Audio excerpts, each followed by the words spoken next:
हमारे साथ आरजेडी के राष्ट्रीय महासचिव और पार्टी के वरिष्ठ नेता श्याम रजक जी हैं। 5 राज्यों में विधानसभा चुनाव हुए थे सर।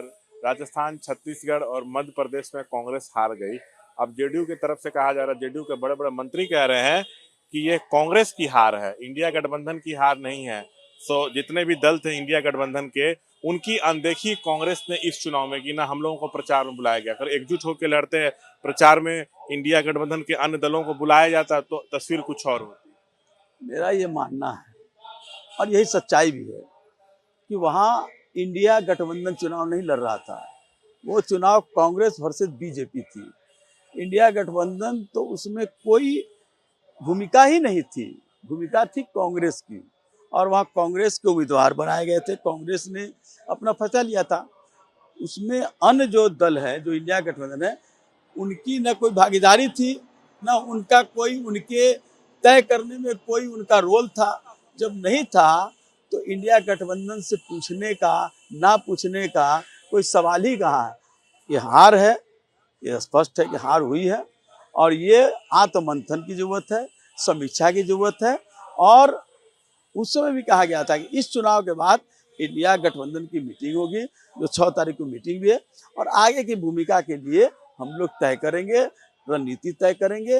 रणनीति तय करके भारतीय जनता पार्टी के जो गलत धारणा कर करके लोगों को दिग्भ्रमित कर करके जिस तरह से लोगों को आकर्षित कर रही है, उसके खिलाफ हम अपने को आगे बढ़ करके उसके इस दिग्भ्रमित को तोड़ने का काम करेंगे। बात मैं कह रहा हूँ कि ये हार जो है इंडिया गठबंधन की हार है कि कांग्रेस की हार? आप कह रहे हैं कि आप लोग का रोल नहीं था, रोल रहता तो परिणाम बदल सकते थे, कांग्रेस जीतती। ये हम नहीं जानते हैं कि क्या परिणाम होते क्या नहीं होते। हार किसके? इंडिया की? वक्ता हम भविष्य वक्ता नहीं है। इंडिया गठबंधन तो चुनावी में भागीदार नहीं थी, न वहाँ के चुनाव में कोई रोल था। वो तो कांग्रेस वर्सेस भारतीय जनता पार्टी थी, उनकी लड़ाई थी।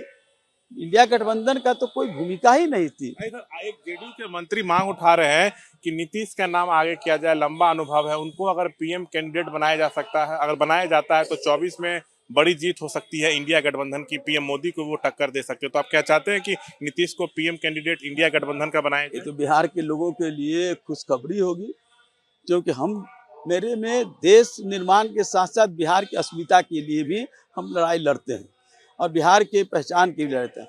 अगर बिहार के नेता, अगर राष्ट्र के आधार पर उनका नेतृत्व लोग स्वीकार करते हैं तो बहुत ही उत्तम होगा। क्योंकि पीएम मटेरियल है, क्षमता है नीतीश में। ये मटेरियल तो है ही है, इसको तो सब लोग कहते हैं, इसमें कहीं दो राय है क्या?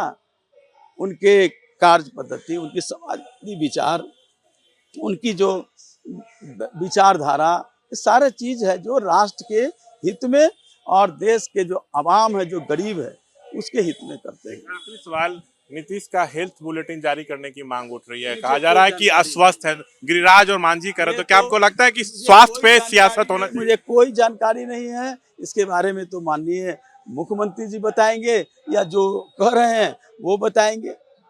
इस तरह का बात नहीं उठाना चाहिए सीएम को लेके। तो ये थे हमारे साथ तमाम मुद्दों पे बातचीत करते हुए श्याम रजक। कैमरा पर्सन विशाल राय के साथ शशांक कुमार, एबीपी न्यूज पटना।